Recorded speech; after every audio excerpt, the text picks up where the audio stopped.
Accelerate বন্ধ করে দিতে হবে অ্যান্ড ক্লাচ ধরা যাবে না। That's your engine breaking man. আমার বাইক এখন 100, অলমোস্ট 100। আরও বেশি ব্রেক করার জন্য আমি জাস্ট ডাউনশিফট করব, downshift, that's it. Hello guys, আসসালামু আলাইকুম, দিস ইজ শোয়েব খান উচ্ছ্বাস, your most welcome to my channel. আজকে আমি যে বিষয়টা নিয়ে কথা বলবো সেটা খুবই interesting and most waited or most ask topic in my channel.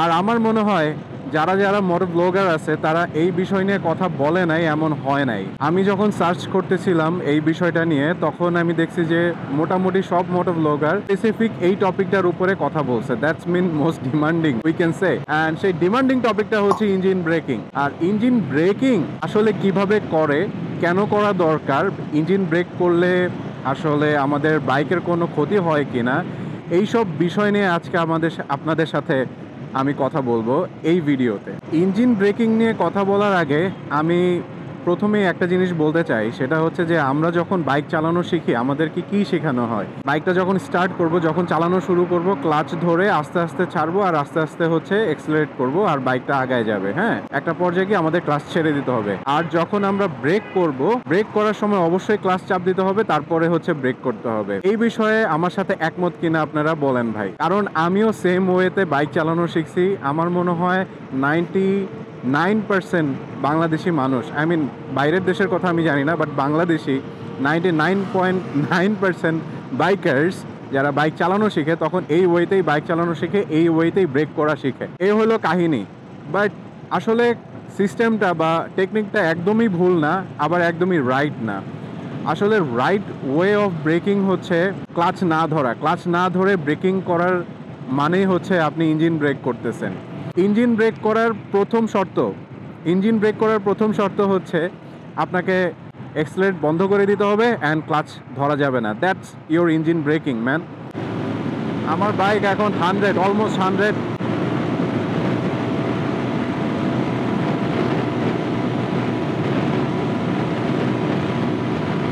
Hundred 5 and 6।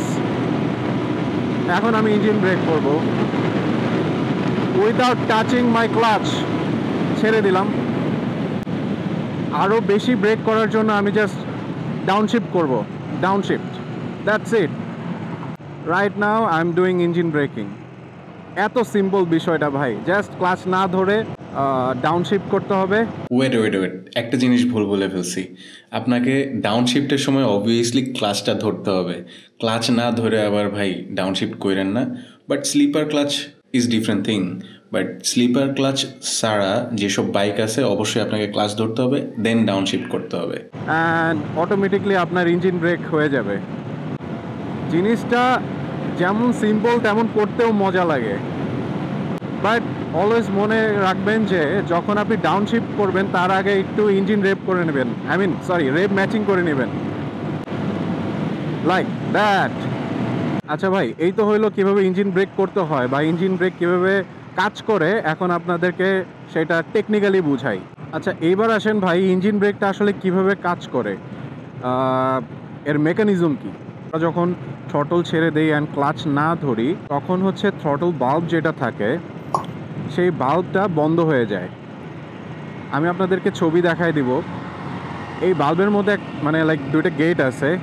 আমরা যখন থ্রটলটা টান দেই তখন হচ্ছে বাল্বটা খুলে যায়, অ্যান্ড খোলার ফলে যেটা হয় আপনার এক সাইড দিয়ে এয়ার অ্যান্ড এক সাইড দিয়ে ফুয়েল পাস হয়, রাইট।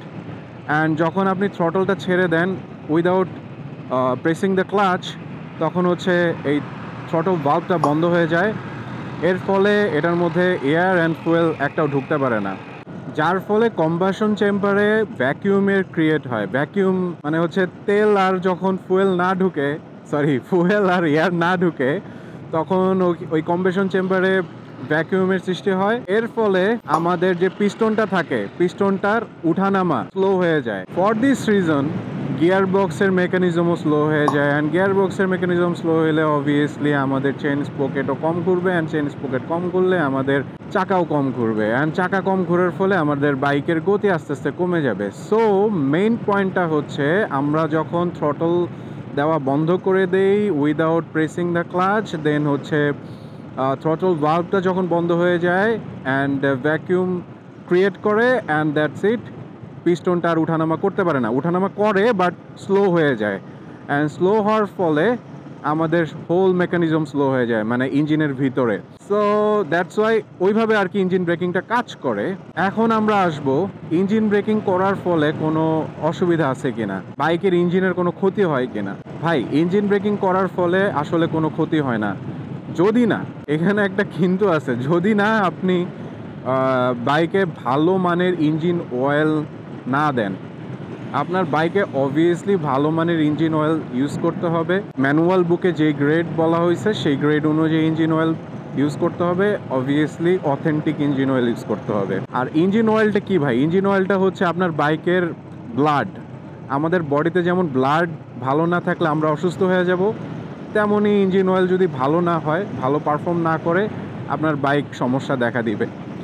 কারণ হচ্ছে ইঞ্জিন অয়েলটার কাজ হচ্ছে ইঞ্জিনের ভিতরে যেসব মেকানিজম আছে, যেসব বিষয় আছে, যেমন পিস্টন টিস্টন হাবিজাবি, এগুলাকে লুব্রিকেন্ট রাখা। যখন ইঞ্জিন অয়েলটা ইঞ্জিনের সব জায়গায় পৌঁছাইতে না পারবে, লুব্রিকেন্ট করতে না পারবে ভালোভাবে, তখন আস্তে আস্তে আপনার পিস্টন ক্ষয় হবে, হ্যান হবে, ত্যান হবে, ঝামেলা হবে। সো ইয়া, ইঞ্জিন ব্রেকের কারণে আপনার ইঞ্জিনের কোনো ক্ষতি হবে না, বাট ইঞ্জিন অয়েল ঠিক না দিলে আপনার ইঞ্জিনের ক্ষতি হবে। আরেকটা বিষয় সেটা হচ্ছে ইঞ্জিন ব্রেক কিন্তু আসলে একটা টেকনিক, রাইট? এখন যে কোনো টেকনিক আপনি যদি ভালোভাবে ক্যাপচার করেন then it's a weapon for you, but আপনি এই টেকনিকটা যদি ভালোভাবে ইউজ করতে না জানেন, না পারেন, সেক্ষেত্রে কিন্তু এই টেকনিকটা আপনার জন্য, আপনার নিজের জন্য ক্ষতিকারক হয়ে যাবে। দ্যাটস ওয়াই বলতেছি যে ইঞ্জিন ব্রেক যদি আপনি ঠিকভাবে করতে না পারেন, তখন সেক্ষেত্রে আপনার ইঞ্জিনের সমস্যা হতে পারে। যেমন অনেকে যখন ইঞ্জিন ব্রেক করে তখন হচ্ছে অ্যাগ্রেসিভ ডাউন শিফটিং করে রেভ ম্যাচিং করে না, ওই সময় হচ্ছে আপনার পিস্টনের ক্ষয় হতে পারে। কারণ কি, যখন হচ্ছে আপনি রেভ ম্যাচিং না করে অ্যাগ্রেসিভ ডাউন শিফটিং করবেন, তখন আপনার পিস্টনটা কিন্তু ইনিশিয়ালি অনেক জোরে ঘুরে, তারপর আস্তে আস্তে কমতে থাকে। সো ইনিশিয়ালি দেখবেন আপনার আরপিএম অনেক বেড়ে গেছে, ওই সময় হচ্ছে আপনার আস্তে আস্তে পিস্টনটা ক্ষয় হতে পারে। এই হচ্ছে একটা কারণ যে ইঞ্জিন ব্রেকিংয়ের ফলে আপনার এই লসটা হইতে পারে, এই সমস্যাটা দেখা দিতে পারে, তাছাড়া আর কিচ্ছু না। তো ইঞ্জিন ব্রেক করা জানলে আপনি অনেক কম ডিস্টেন্সের মধ্যে আপনার বাইকের গতি কমায় আনতে পারবেন। আরেকটা বিষয় সেটা হচ্ছে যে অনেক আমাদের বাইক হচ্ছে সিঙ্গেল ডিস্ক, হ্যাঁ, সিঙ্গেল ডিস্কের বাইকে আপনি যখন আটকা ব্রেক করবেন তখন আপনার সামনের চাকাটা স্কিড করে অথবা পিছনের চাকা স্কিড করে, বাট ইঞ্জিন ব্রেকের সাথে যদি আপনি ব্রেক করতে পারেন তাহলে আপনার বাইক সহজেই স্কিড করবে না, অ্যান্ড স্কিড করলেও আপনি ওটাকে ইজিলি হ্যান্ডেল করে নিতে পারবেন। এই হচ্ছে ইঞ্জিন ব্রেকের মজা। আরেকটা বিষয় সেটা হচ্ছে ইঞ্জিন ব্রেক করতে পারলে বা করতে জানলে আপনার অলওয়েজ মাইলেজ বেশি পাবেন। কারণ কি, কারণ হচ্ছে যে যখন আপনি 20 মিটার অথবা 30 মিটার ডিস্টেন্সে আপনার ব্রেক করতে হবে, আপনি যদি থ্রটল ছেড়ে দেন এমনিতে যাইতে থাকেন, দ্যাটস মিন আপনার ফুয়েল কম খরচ হচ্ছে, রাইট? আপনি তো লাইক থ্রটল ছেড়ে দিয়ে মানে যাচ্ছেন, দ্যাটস ওয়াই আপনার ফুয়েল ঢুকতেছে কম ইঞ্জিনে অ্যান্ড অটোমেটিকলি ব্রেক হচ্ছে, দ্যাটস ওয়াই আপনার ফুয়েল লাগতেছে না অ্যান্ড ফুয়েল বেঁচে যাচ্ছে। এরকম আপনি যদি ইঞ্জিন ব্রেক করতে পারেন, করতে জানেন, তাহলে হচ্ছে আপনি অন্যদের থেকে বেশি মাইলেজ পাবেন ডেফিনেটলি। ও আরেকটা পয়েন্ট বা ব্যাড সাইড বলতে ভুলে গেছি ইঞ্জিন ব্রেকের, সেটা হচ্ছে অ্যাগ্রেসিভ ডাউন শিফট করার কারণে ইঞ্জিন ব্রেক করার সময় আপনার চেইন লুজ হয়ে যেতে পারে বারবার। এটা চেনের উপর একটা টান পড়ে, দ্যাটস ওয়াই চেইনটা লুজ হয়ে যেতে পারে। অ্যান্ড দ্যাটস ওয়াই যারা ইঞ্জিন ব্রেক বেশি করেন তাদের অবভিয়াসলি টাইম টু টাইম চেইনটা একটু টাইট দিয়ে নেওয়া দরকার। কারণ আমার চেনও বারবার লুজ হয়ে যাইতেছে অ্যান্ড লুজ হয়ে যায়, একটা সময় হয়তো বা চেইনটাই নষ্ট হয়ে যাবে। তো যারা ইঞ্জিন ব্রেক বেশি করবে তাদের এই সমস্যাটা হবেই। আর একটা ভালো সাইড হচ্ছে ইঞ্জিন ব্রেক করলে আপনার কিন্তু ব্রেক প্যাডের উপর প্রেশার কম পড়ে, আপনার ব্রেক প্যাড অনেক দিন টিকবে। যেমন আমার সামনের ব্রেক প্যাড প্রায় 10,000 কিলোমিটার চালানোর পরেও কিচ্ছু হয় নাই। দোকানদার বলতেছিল, মেকানিক বলতেছিল, ভাই আপনার ব্রেক প্যাড আরও 1-2 হাজার কিলো এমনিতেই যাবে, কোনো সমস্যা নেই। তারপরে আমি কোনো চান্স নেই চেঞ্জ করে ফেলছি। সো গাইজ, এই ছিল আজকের video about engine braking and engine braking. আশা করি আপনারা বুঝতে পারছেন অ্যান্ড যদি কোনো কোশ্চেন থাকে অবভিয়াসলি কমেন্টে করতে পারেন। সবাই ট্রাই করবেন ইঞ্জিন ব্রেক করার জন্য অ্যান্ড সেফলি রাইড করার জন্য, কারণ ইঞ্জিন ব্রেক করলে আপনি নর্মাল ব্রেকের থেকে অ্যাটলিস্ট 20% 30% সেফলি ব্রেক করতে পারবেন। আই থিঙ্ক এই ভিডিওটা আপনাদের জন্য হেল্পফুল হবে।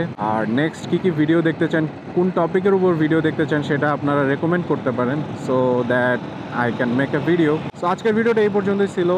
Be happy, do whatever you want without harming anyone. দেখা হবে নেক্সট ভিডিওতে নেক্সট নতুন কোনো একটা টপিক নিয়ে। ততদিন সবাই ভালো থাকেন, সেফ রাইড করেন। আল্লাহ হাফেজ, টাটা।